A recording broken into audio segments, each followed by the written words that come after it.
Did you know that 1 in 3 men haven't had sex in the past year? On the surface, it seems like some funny statistic, but when you zoom out and see the bigger picture, it's not about sex, but a lack of connection with other people, a lack of belonging. Which raises the question, what do young men actually want? And the answer is relatively simple. Young men want to feel needed with purpose, to be seen and to feel loved in someone else's life. But male loneliness goes far beyond intimacy. It's about drifting through life without close friends, working in a meaningless job without being fully recognized.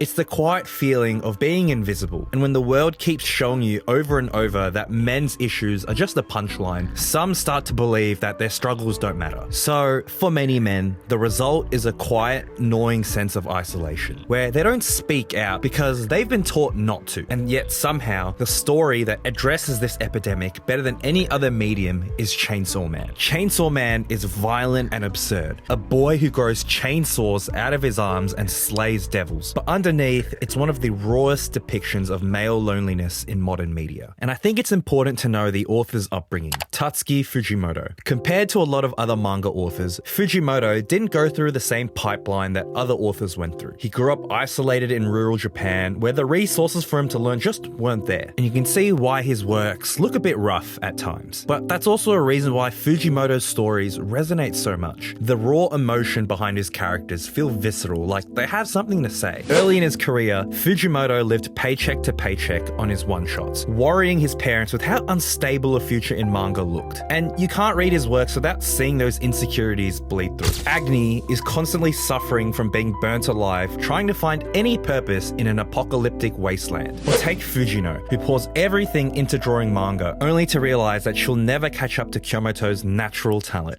And that's exactly what makes Chainsaw Man different. Because at the center of its story, it isn't a shonen protagonist with great ambitions like being Hokage or the greatest hero. It's Denji, someone who's asking for the bare minimum, a warm meal, a roof over his head, and more than anything else, someone who will love him. Drowning in debt, left behind by his father, Denji kills low-level devils just to scrape by and pay off his father's debt to the Yakuza. The only thing he has and cares about is Pochita, the little chainsaw devil dog who helps and follows Denji like a loyal pet. And this is what shapes Denji's worldview. Because when you grow up with nothing, your dreams never grow larger than your life allows. Poverty doesn't just starve the body, it starves ambition. You only think on how to get through tomorrow rather than actually having goals. So when the Yakuza inevitably betray Denji and kill him, it's Pochita who saves him by becoming his heart on one simple promise, that Denji keeps living and chases his dreams. And that promise becomes the crux of this entire story. Because Denji's dreams are rooted on having a normal life. So when Denji is taken in by Makima and drafted into public safety as a devil hunter, he isn't just surviving, but his basic needs are being met. Chainsaw Man uses these small moments of joys to satirize how deprivation in life can reshape ambition. Like, I couldn't help but smile when Denji made his ridiculous ultimate toast, piling every single condiment he could on a slice of bread. It looks childish, but it's a huge milestone for Denji because to him, eating a slice of bread with so much variety is a proof that he'd finally climbed out of starvation and can now start building his own version of happiness. And as these survival needs are met, new ones emerge. The need for love. Because Denji has never known what real affection looks like. He reduces these desires to their simplest physical form. His new dream is to now cop a feel. What? What the f? And the blood fiend, Power, promises to let him touch her chest if he helps her rescue her cat, Meowie, from the most shonen anime fights. There's usually an ideology at stake. Take Naruto's fight with Neji in the Chunin exams. Neji believes that destiny is fixed, while Naruto fights for the freedom to shape his own path. But Denji, his fight with the Bat Devil is all about his want to cop a feel. And we see other characters mock him for it. Denji bites back with his pent-up frustration of others, insisting that just because his dream is smaller doesn't mean it's worth any less. And here's the thing, how often do people brush off their own dreams as silly, embarrassing, or not worth the effort? How we hold back out of fear of how our peers will judge us. Denji doesn't care. He throws himself into battle with literally everything he has, declaring that even his pathetic dream of grabbing a tit is worth risking his life for. And that's Fujimoto's brilliance. He flips the script humorously that Denji's dreams are seen to be just as noble as any other other shonen protagonist, showing how a life of deprivation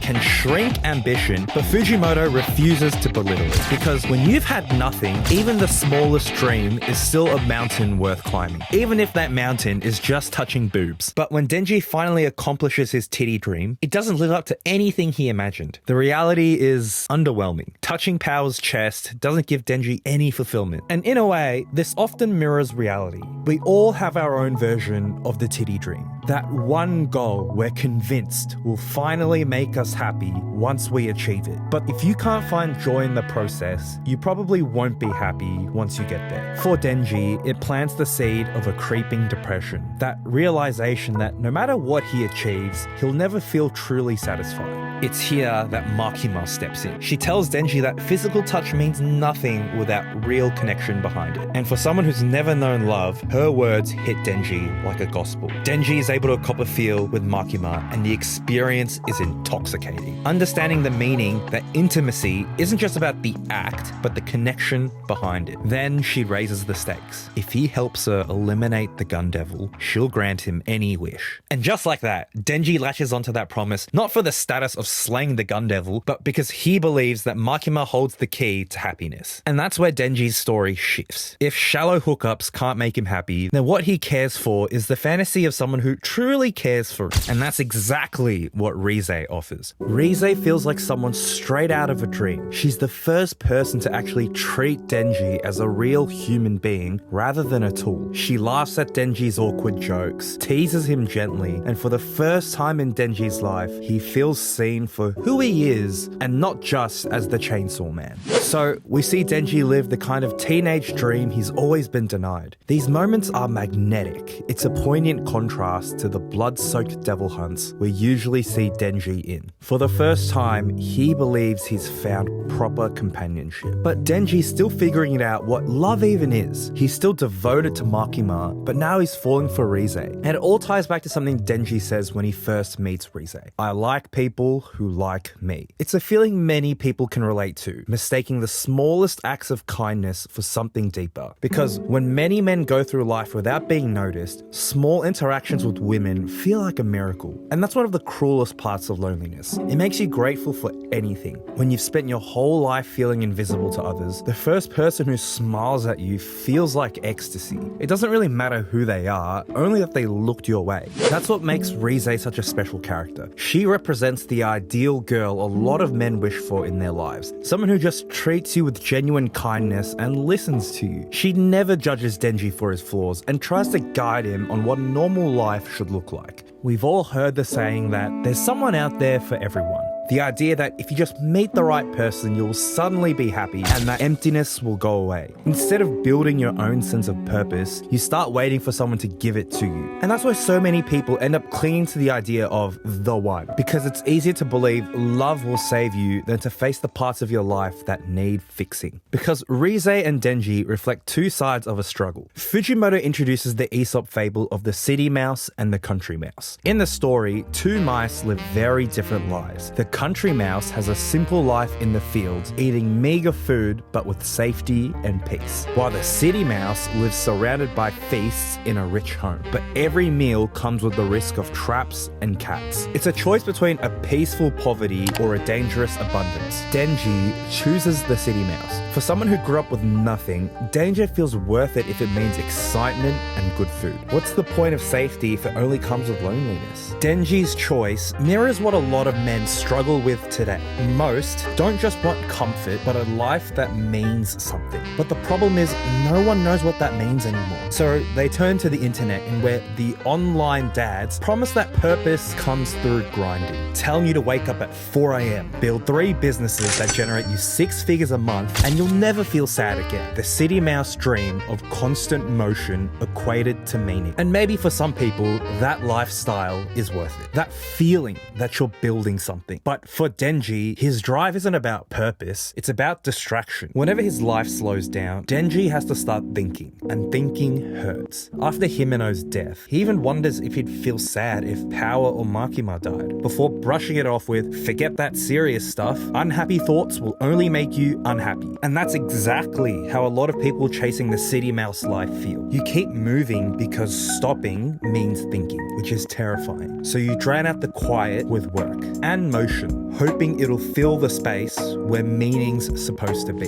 Reze, on the other hand, softly counters Denji by saying essentially that nothing beats peace. She would choose to be the country mouse. And this contrast carries into their festival day. It feels like the rom-com ending Denji never thought he'd get. It's here that Reze asks Denji to run away with her, to leave all the devil hunting behind and live the quiet life. And Denji hesitates, because for all of its dangers, his job as a devil hunter also gives him something that he's never had before: fulfillment. He's acknowledged for his work and slowly starts to get along with his co-workers. In that moment of hesitation, Reze leans in and kisses him. And while this should be everything, that rom-com payoff, Fujimoto twists the moment painfully, having Reze bite his tongue off, reminding us that for Denji, pain is inevitable whenever he searches for affection. Because the truth is, Reze was never the cute girl in the rain. She's the bomb devil, a Soviet assassin sent to kill Denji and steal his heart. And even after their violent fight, Denji spares Reze instead of just killing her off. Anyway, the rest of this arc is a roller coaster of emotions. Reze says some of the cruelest words imaginable, saying she never liked Denji and that everything between them was a lie. I was genuinely heartbroken reading this, and even more so watching this in cinemas. Fujimoto didn't just make Denji fall in love with Reze, he made me fall for her too. Deep down, I knew something was off when she first met Denji, but I guess that was the point. And yet, despite everything, Denji offers to run away with her. Like, come on dude, just take the L. She literally tried to kill you, manipulate you, and you're still holding on because she taught you how to swim? But Fujimoto pulls me right back in. Reze leans in again, and for a second I'm thinking, maybe she does actually like Denji for who he is. But she paralyzes him instead. Even then, Denji doesn't let it go. He says he'll wait for her at the cafe where they first bonded. It's astonishing, yet completely in character for him. And just as I personally am trying to move on from this heartbreak, Fujimoto pulls me back in again. Reze has a change of heart. She turns around from the Shinkansen and makes her way to the coffee shop. She actually does like Denji, but before she can make it, Makima intercepts and kills her off.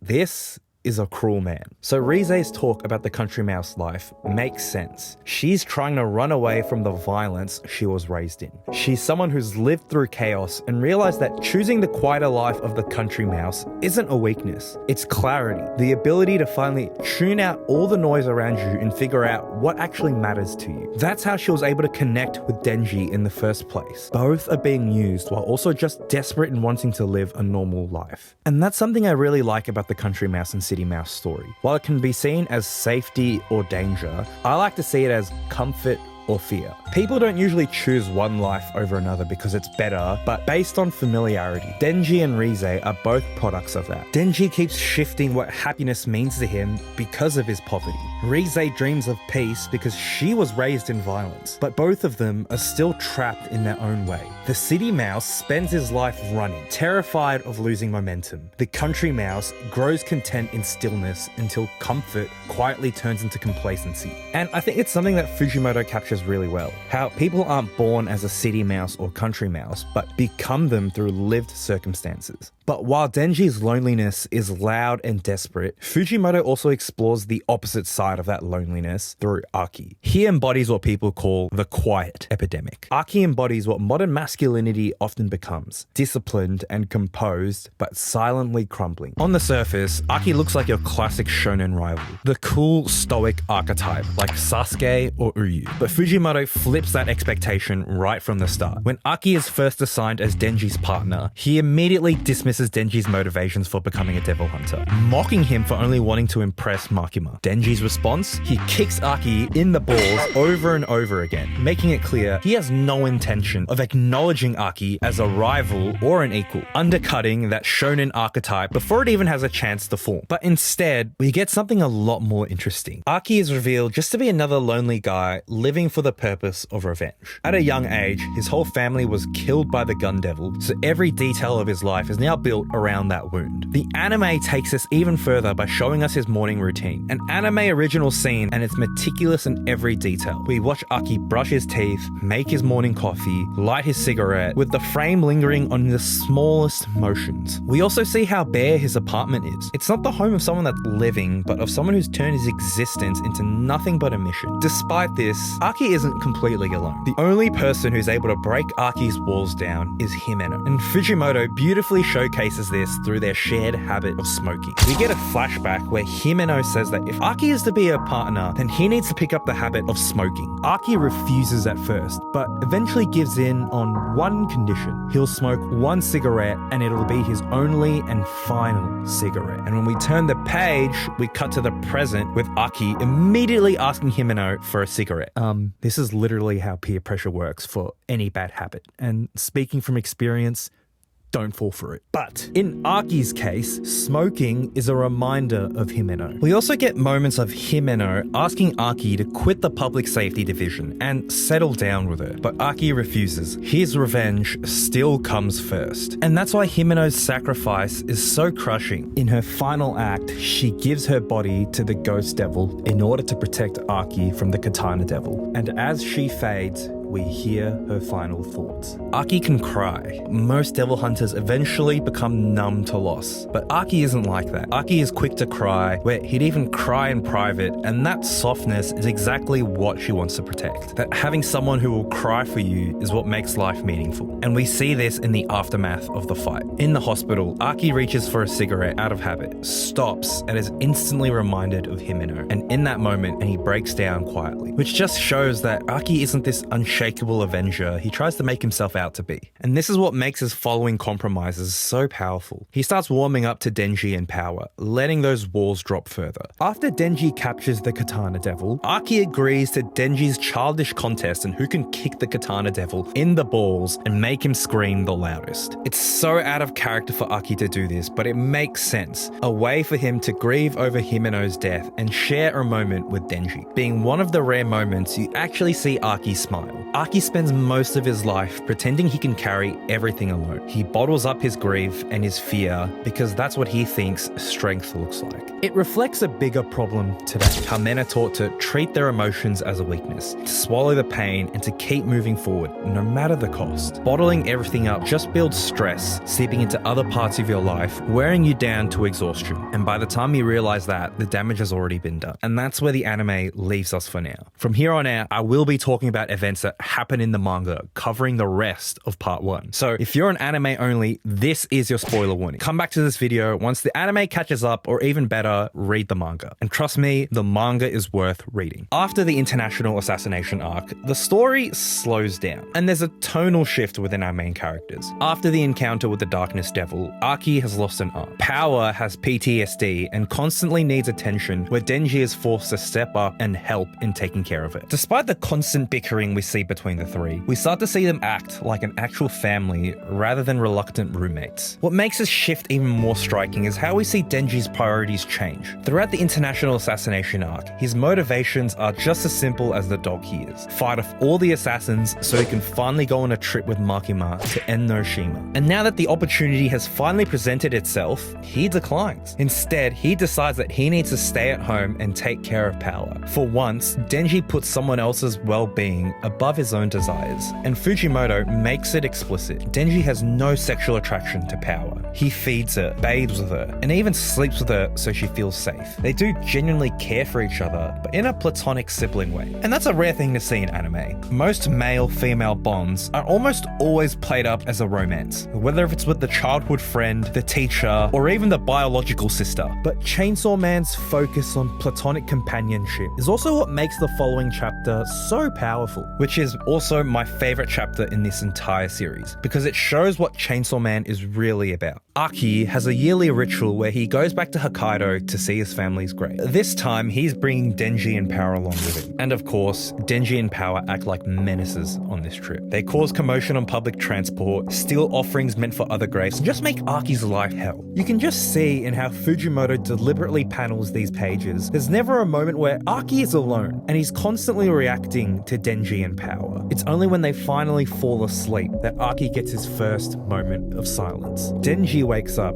and sits with him. Aki admits that this annual trip usually leaves him feeling miserable, where all he thinks about is the loss of his family. But this year, he spent so much time dealing with their mischief, he had no time to feel miserable. It's such a subtle moment, but it marks a shift in Aki's character, and we see that payoff immediately in his next conversation with Kishibe. What makes the scene even stronger isn't the way Fujimoto panels it. Aki sits across from Kishibe, and the panels linger on his silence. You can see the weight of his decision before he even speaks, and he asks to withdraw his division from the Gun Devil extermination. For the first time in his life, Aki isn't completely defined by revenge or grief. And what makes this my favourite moment in Chainsaw Man is when you compare this to how Aki was first introduced. He refused to acknowledge Denji or Power as people because of their devil traits. Their relationship began with hostility, but now you can tell the three of them are a genuine family. And this shift is what makes Aki so relatable. A lot of men fall into the same trap that he does. They throw themselves fully into a single goal, whether it's their career or building a business, and in the process, they push away the people who care about them, telling themselves it will all be worth it once they quote-unquote make it. But when they finally get there, they often realize it feels hollow because no achievement can fill the gap left by the connections they've lost along the way. And I'll admit it too, Aki's arc definitely has made me reflect on my own life. I made the decision to pursue YouTube this year, and making these videos is something I genuinely love doing, but it also takes up a huge chunk of my time. It made me stop and wonder if I'm falling into the same trap that I risk losing sight of the people around me. And that's the trap that Aki falls into. For so long, his life was consumed by revenge against the Gun Devil, but throughout the series, we see him finally shift, choosing to live for Denji and Power instead of just his hatred. It's the life him and I had always hoped for. But Fujimoto doesn't let happiness last. Aki is manipulated by Makima and turned into the gun fiend, forcing Denji into one of the cruelest fights of his life. From Aki's perspective, it's a snowball fight, the childhood joy he was robbed of after the Gun Devil killed his younger brother. Whilst it's joyous for Aki, it's a nightmare for Denji. He's forced to kill someone he now sees as family. And the way Fujimoto frames Denji's grief feels brutally real. They're broken into short boxed captions. It's also lifeless and ordinary as he's just trying to distract himself. And then comes the ice cream. Denji bites into it and his stick reveals him to be a winner. In that instant, he remembers what he's been avoiding. I killed Aki. Denji immediately vomits, rejecting that idea of being a winner. Because how could he ever feel like one when he personally feels responsible for Aki's death? But that's exactly the point with grief. It doesn't vanish even if you stay busy or distract yourself. And it's this vulnerability that's always been with Denji that makes him the perfect target for Makima. From the moment Makima is introduced, she positions herself as Denji's savior. She gives Denji nice food when he's starving, affection when he's desperate, and just enough warmth to make him believe he finally belongs somewhere. But every gesture comes with a leash, calling Denji her dog, and he accepts it because anything feels better than the emptiness of his life before. That's what makes Makima so terrifying. She doesn't manipulate through lies, but through truths weaponized against Denji's insecurities. Makima isn't just manipulative, she's the control devil. And it's no coincidence that Makima shows when Denji's at his lowest point. Hollow after killing Aki, Makima brings Denji back to her apartment and is greeted instantly with a big group of huskies. It's here when Makima asks Denji what wish he's been wanting. And Denji sees how happy these dogs are. You'd think that Denji would finally confess his dream of wanting to have sex with her, but instead his answer is that he only wishes to be her dog. At this point, Denji is so consumed by grief, exhausted from carrying the weight of choices, that he'd rather give up his humanity altogether. Denji doesn't choose his dream in the moment, he gives it up, handling his agency to someone who promises him comfort if he just stops thinking for himself. But this isn't new for Denji. Earlier in this video, I mentioned, but for Denji, his drive isn't about purpose, it's about distraction. Throughout Chainsaw Man, Denji sees a mysterious door in his dreams, with Pochita warning him not to open it. For Denji's entire life, he has avoided silence because silence forces him to confront the truth he's buried. Denji was actually the one who killed his father. He rewrote the memory in his mind to protect himself. And ever since then, he's been running from any moment where he would confront that truth. And that's the danger of loneliness. If you never confront your own pain, someone will use it to exploit you, which is exactly what Makima and a lot of other women have done to Denji. In the Reze Arc movie booklet, Fujimoto describes Makima as someone who mimics human behavior without ever truly experiencing it. She puffs on a cigarette despite never smoking, and she immediately coughs because she's clearly never done it before. And this captures her character perfectly because you see this idea reflected visually in the Iris Out opening for the movie. Makima's morning routine is calm and symmetric,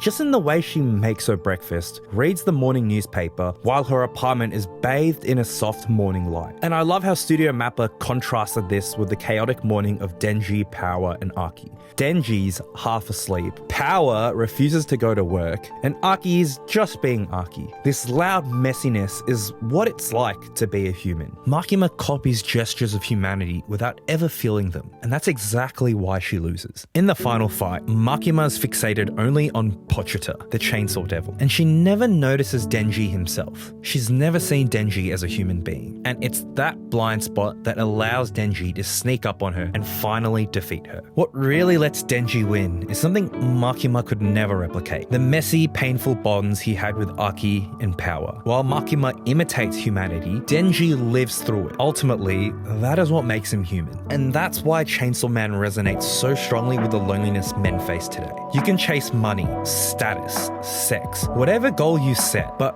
once those boxes are ticked, the emptiness creeps back in if you don't have genuine connection with others. Which brings me back to where I started. When I said that 1 in 3 men haven't had sex in the past year, it was never about sex, but about connection. And Chainsaw Man shows us in the loudest, bloodiest way possible that without real connection, without people who care about us, even our biggest dreams can feel meaningless. Because at the heart of it, the scariest thing in Chainsaw Man aren't the devils themselves, but it's loneliness. And that's something Fujimoto understands. His stories always circle back to one truth, in how pain is unavoidable. Whether it's Agni losing his younger sister or Fujino feeling responsible for Kyomoto's death, his characters don't grow by running from pain, but by confronting it. Pain is the one thing we spend our whole lives trying to escape. Whether if it's through work, social media, video games, drugs or alcohol, it always catches up. And Chainsaw Man shows that burying pain will never protect you, but just makes you more vulnerable. That's something we all carry. Denji wears it loud, Aki buries it quiet. But both remind us that connection is what makes life bearable. Because beneath